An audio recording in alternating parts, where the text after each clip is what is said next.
ይሄን በደንብ አዳምጡ ወገኖቼ፣ ሁላችሁም አዳምጡ። ከኛ ከአንቺ ከሁላችን የማይጠበቅ ነገር ስለሆነ ይሄን በደንብ አዳምጡ። ከሀገር ወጥቶ መቆያት መጨረሻው መንዘር ምንድነው? አዳምጡ በደንብ። ሰላም ውድ የሀገሬ ልጆች እንዴት ናችሁ? ሰላም ናችሁ ወይ? አለው እግዚአብሔር ይመስገን። እናንተ እንዴት ናችሁ? ሁሉም ሰላም?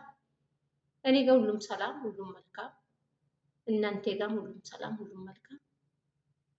ቪዲዮ ሲጀምሩ ላይክ፣ ሼር፣ ሰብስክራይብ አድርጉ፣ አበረታቱኝ።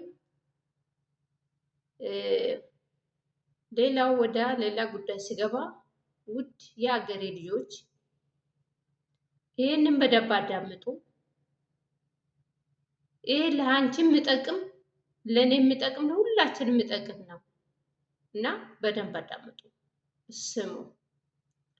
መጀመሪያ ከሀገራችን ስንወጣ ለ2 ዓመት ነበር ከሀገራችን የምንወጣው። 2 ዓመት ሰርተን ወደ ሀገራችን እንገባለን ብለን ልጆቻችን ትተን ቤተሰቦቻችን ትተን እራሳችን ብቻ ይዘን እንወጣለን ከሀገር ማለት ነው። 2 ዓመት ከሰራው ወይ 1 ዓመት ከግማሽ ከሰራው በዛው ሊቀጥል ይችላለሁ። ለአንድ 3 ዓመት እሰራለሁ እላለሁ። ከ3 ወደ 4 ዓመት ልሸጋገር እችላለሁ። በዛው ደግሞ ሌላ ጓደኛ አወጣለሁ። እሷ ወይ ውጪ ላይ ትሰራ ይሆናል፣ ውጪ ላይ ትሰራለች። ውጪ ላይ በምትሰራበት ሰዓት ብዙ ብር አገኛለሁ ብላ ትነግረኛለች።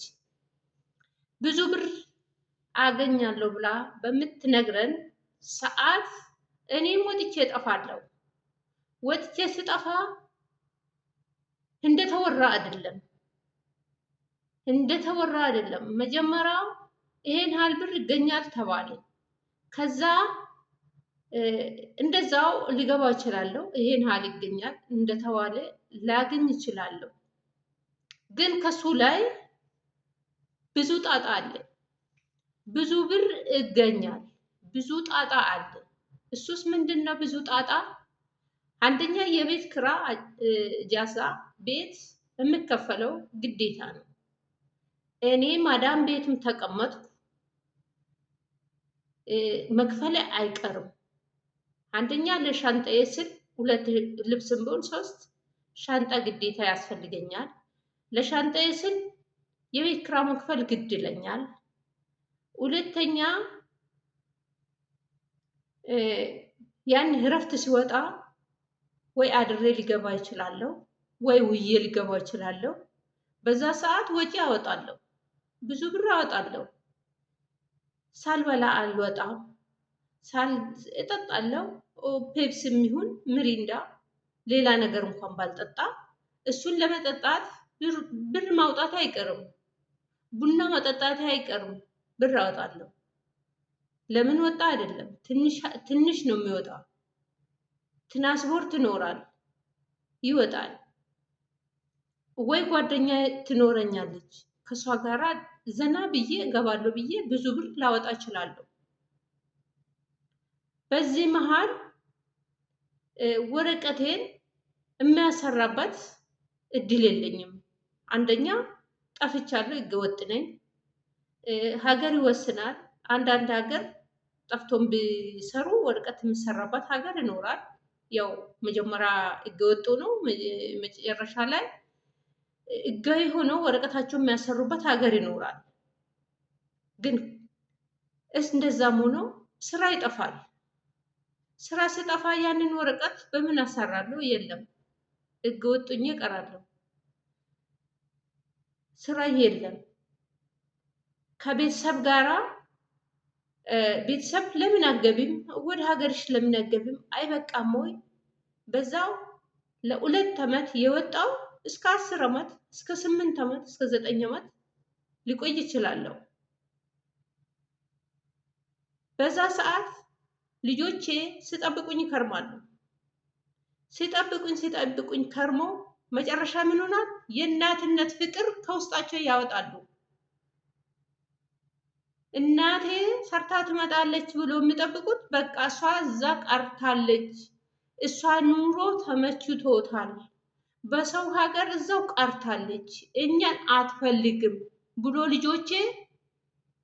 ልጆቻችን ከውስጣቸው የእናት ፍቅር አውጥተውታል። አውጥተው ምን መሆን አለባቸው? በቃ እናቴ አይደለችም፣ አልፈልጋትም፣ አላናግራትም እስኪባል ድረስ ይደርሳል። ስለዚህ ውድ የአገሬ ልጆች እህቶቼ፣ ሁላችሁንም ይሄን በደንብ አዳምጡ፣ በደንብ አገዛና አዝቡ፣ እዩ። ብር መጨረሻ ላይ ያልቃል። ብር ያልቃል። ብር ኖረም አልኖረም ልጆቻችን ናቸው ሀብታችን ልጆቻችን ናቸው። ልጆቻችን ማስከፋት የለብንም። ልጆቻችን የእናት ፍቅር ማግኘት ግድ ይላል። የእናት ፍቅር አስፈላጊ ነው። ብታጣ ራሱ ፊቷን ስታይ ትደሰታለች። ዛሬ እናት ለልጇ ስታለቅስ፣ ልጇ ለእናት እኔ አልፈልጋትም እስኪባል ድረስ እየደረስን ነው። የሰው ሀገር ነው። እኔ ሀቅም አጥቼ ወደ ሀገሬ ሲገባ ልጆቼ የእናት ፍቅር ከጨረሱ በኋላ የእናት ፍቅር አልፈልግም ብሎ በቃ ደህና ነገር ከኔ ስላላገኙ ደህና ነገር የጠበቁት ነገር ከኔ ስላላገኙ የእናት ፍቅር ጨርሷል። በቃ አይፈልጉኝም። ግን ወዴት ነው መውደቄ? ወደ ሀገሬ ነው የምገባው። በዛ ሰዓት እሷ እኮ ተመችቷት እዛ ስትቀመጥ ነበረ። እኛ አድገን እዚህ ደርሰን ራሳችን እስክንችል ድረስ ምንም አላረገችልንም፣ ችግሯ ነው ብሎ ነው የሚያውኝ እንጂ እኔም አቅም ሰጣኝ ልጆቼ ሊያዝኑልኝ አይችሉም። ለምን? ዛሬ አጠገቧ አልቆምኩማ። እኔ ስራ ብዬ ለ2 ዓመት ብዬ ከሀገሬ ወጥቼ ወይ ለ3 ዓመት ብዬ ከሀገሬ ወጥቼ እዚህ ሲቀር ልጆቼ እኮ የኔን ፍቅር ይጨርሳሉ። ስለዚህ ይሄንን ትምህርት ይሁንላችሁ።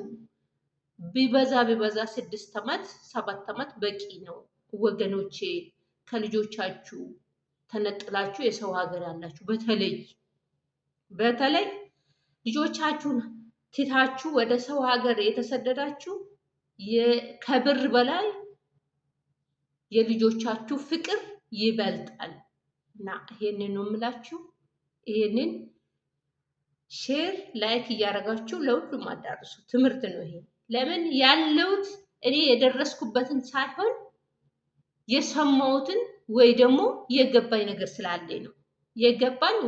የሰማው ነገር ስላለኝ ነው። ይሄንን መልእክት ነው ለሁሉም አስተላልፉ። ቪዲዮ ላይክ፣ ሼር፣ ሰብስክራይብ አድርጉ። ባላችሁበት ሰላም ሁኑ። ሰላም ከእናንተ ጋር ይሁን። ፈጣሪ ከእናንተ ጋር ይሁን። ቪዲዮዬን ላይክ፣ ሼር፣ ሰብስክራይብ ሳታደርጉ እንዳታልፉ። ሰላም ሁኑ። ፈጣሪ ከእናንተ ጋር ይሁን። ሰላም ዋሉልኝ።